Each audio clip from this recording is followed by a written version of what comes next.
Assalamualaikum warahmatullahi wabarakatuh. Salam sejahtera bagi kita semua. Shalom, Om Swastiastu, Namo Buddhaya, salam kebajikan. Pertama-tama saya ingin mengucapkan selamat datang dan terima kasih atas ketersediaan Bapak Ibu sekalian serta rekan-rekan mahasiswa KKN lainnya pada kesempatan kali ini. Merujuk pada salah satu syarat utama untuk KKN Muhammadiyah Aisyah 2024, yakni pembuatan artikel, kelompok KKN Mas 62 menginisiasikan suatu artikel dengan tema stunting, di mana stunting ini merupakan salah satu program kerja utama dalam KKN Mas 2024 ini. Adapun judul artikel dari kelompok kami yakni pemanfaatan pangan lokal melalui olahan puding jagung dalam upaya pencegahan stunting di Desa Rejosari, Sukoharjo. Baiklah Bapak Ibu sekalian, sebelum penyampaian inti dari presentasi saya hari ini, izinkan saya memperkenalkan anggota tim saya terlebih dahulu. Jadi kelompok 62 ini berjumlah 9 orang yang berasal dari berbagai perguruan tinggi Muhammadiyah Aisyah yang berada di seluruh Indonesia. Baiklah, sekian tadi untuk perkenalan. Selanjutnya saya akan memulai materi hari ini dengan slide pertama. Baik, menurut World Health Organization atau WHO, stunting merupakan gangguan pertumbuhan dan perkembangan yang dialami oleh anak-anak akibat gizi buruk, infeksi berulang, dan stimulasi psikososial yang tidak memadai. Berdasarkan hasil survei Kesehatan Indonesia (SKI) tahun 2023, prevalensi stunting di Indonesia masih berada pada angka 21,5%. Data SKI 2023 juga menyebutkan bahwa prevalensi stunting di Jawa Tengah sebesar 20,7%. Sementara itu, prevalensi stunting di Sukoharjo mencapai di angka 24,3%. Untuk hal ini, status gizi kurang dan gizi buruk sering dihubungkan dengan stunting, dengan alasan anak-anak yang mengalami gizi kurang maupun gizi buruk memiliki tingkat konsumsi kebutuhan gizi yang cenderung tidak sesuai standar, agar anak tumbuh menjadi lebih baik. Keadaan gizi pada anak dipengaruhi oleh dua faktor. Yang pertama faktor langsung dan ada juga faktor tidak langsung. Baiklah, untuk yang pertama itu ada faktor langsung yang mempengaruhi, yakni yang pertama itu dari makanan dan penyakit infeksi. Sedangkan di sisi lain untuk faktor tidak langsung, yakni tidak tersedianya pangan yang cukup, pola asuh yang salah, sanitasi, air bersih, dan pelayanan kesehatan dasar yang kurang memadai. Untuk Desa Rejosari sendiri merupakan salah satu desa yang berlokasikan di Kecamatan Polokarto, Kabupaten Sukoharjo. Menurut data Posyandu Desa Rejosari, terdapat beberapa balita yang mengalami malnutrisi, antara lain stunting, di mana ada 2 anak yang mengalami keadaan tersebut. Terus ada underweight 3 anak dan wasting itu ada 3 anak. Berdasarkan data tersebut yang telah kami peroleh, diperlukan adanya perhatian khusus bagi bayi atau balita yang mengalami malnutrisi, terutama untuk stunting.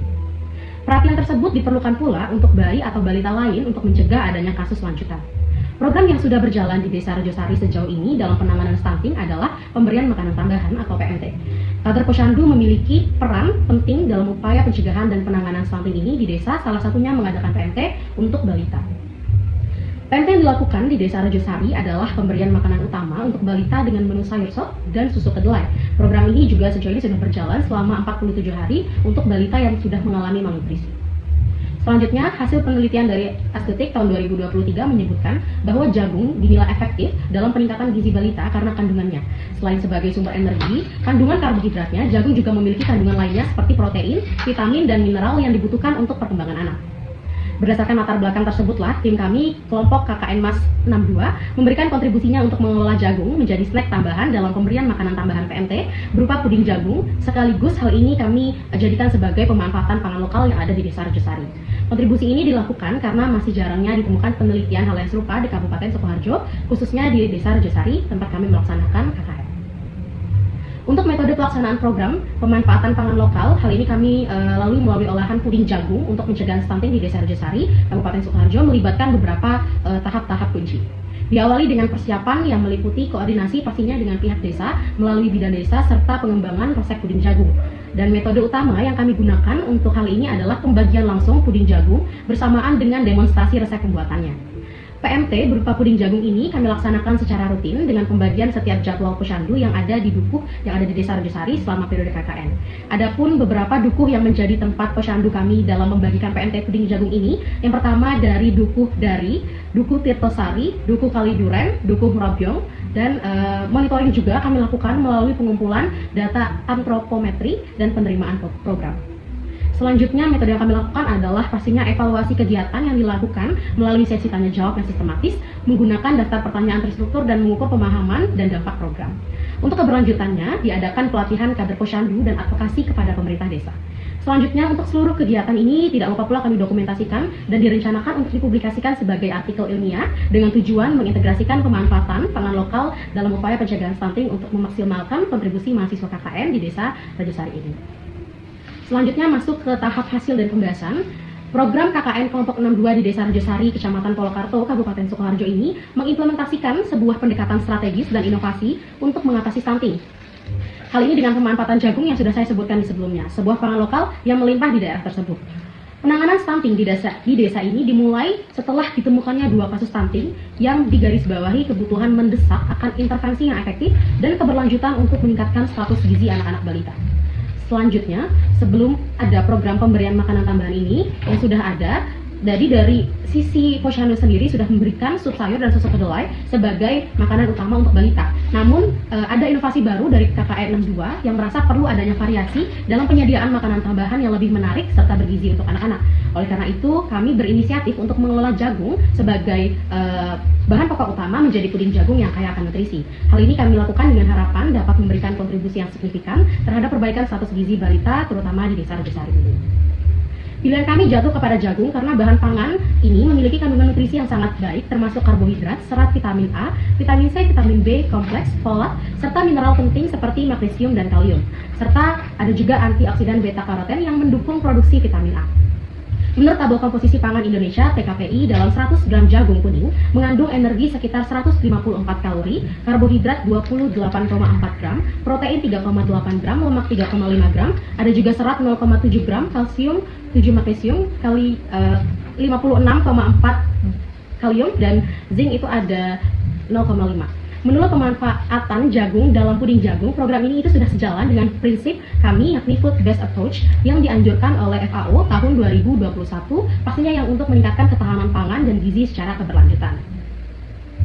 Puding jagung ini diberikan oleh kami, tim KKN, secara rutin dalam jadwal posyandu setiap buku selama periode KKN yang bertujuan untuk memastikan bahwa semua balita mendapatkan manfaat dari makanan tambahan ini secara teratur. Sebelum adanya pemberian puding jagung ini, telah terlaksana juga intervensi berupa pemberian PMT selama 54 hari kepada balita yang mengalami malnutrisi. Oleh karena itu, inovasi program ini memiliki tujuan untuk menambah PMT sebagai snack pendamping. Selain memberikan manfaat gizi langsung, program ini juga bertujuan untuk membangun kapasitas lokal dengan melatih kader posyandu dalam pembuatan puding jagung. Kegiatan ini juga kami harapkan dapat memperkuat keberlanjutan program meskipun masa KKN telah berakhir, sehingga program dapat terus dilaksanakan secara mandiri oleh masyarakat setempat. Untuk penerimaan masyarakat sendiri sejauh ini sudah dibilang sangat positif, yang dapat dilihat dari tingginya partisipasi dalam kegiatan posyandu sejauh ini. Hal ini menunjukkan bahwa masyarakat menerima dengan baik inovasi ini dan bersedia berpartisipasi dalam upaya peningkatan status gizi balita. Dan selanjutnya terdapat mentoring antrometri yang dilakukan selama periode KKN menunjukkan tren positif pula dalam status gizi balita. Hal ini dengan adanya perbaikan yang teratur. Namun mengingat perubahan signifikan dalam stunting memerlukan waktu yang lebih lama untuk terlihat, hasil dari intervensi ini harus diukur dalam jangka waktu yang lebih panjang lagi, biasanya antara 6-12 bulan, untuk mengidentifikasi dampak yang lebih jelas. Pembahasan terakhir dari hasil dan pembahasan secara keseluruhan, program kerja KKN 62 di Desa Rajasari menunjukkan potensi yang baik dalam upaya pencegahan stunting dengan pemanfaatan pangan lokal. Program ini tidak hanya memberikan manfaat langsung dalam meningkatkan status gizi balita, tapi juga memperkuat kapasitas lokal dan penyediaan model keberlanjutan untuk program gizi berbasis komunitas. Keberhasilan program ini menegaskan pentingnya inovasi berbasis komunitas dalam mengatasi masalah kesehatan dan gizi serta memperkuat sistem kesehatan lokal untuk menghadapi tantangan yang ada di masa depan. Dengan dukungan masyarakat dan pemerintah serta pelatihan yang memadai untuk kader posyandu, program ini diharapkan dapat memberikan dampak keberlanjutan pada kesehatan dan gizi masyarakat di Desa Rajasari. Kita masuk ke bagian kesimpulan pada presentasi saya hari ini. Program pemanfaatan jagung lokal sebagai bahan PMT di Desa Rajasari menunjukkan potensi yang baik dalam upaya pencegahan stunting. Hal tersebut didukung dengan adanya antusias kader-kader desa dan juga ibu-ibu yang datang ke posyandu dalam menyambut program ini. Meskipun dampak jangka panjang masih perlu dievaluasi lebih lanjut, inisiatif ini telah meningkatkan kesadaran gizi masyarakat, membangun kapasitas lokal dan mengadvokasi kebijakan gizi berbasis pangan lokal. Rekomendasi untuk penelitian dan intervensi berikutnya meliputi studi longitudinal untuk mengukur dampak jangka panjang, diversifikasi produk pangan lokal, dan penguatan kemitraan multisektoral untuk mendukung keberlanjutan program. Baiklah, sekian presentasi dari artikel kelompok 62 Desa Arjosari. Mohon dimaafkan apabila terdapat kesalahan kata maupun perbuatan selama presentasi tadi berlangsung, karena tentunya kesempurnaan hanya milik Allah Subhanahu wa Ta'ala. Sekian yang dapat saya sampaikan. Wassalamualaikum warahmatullahi wabarakatuh.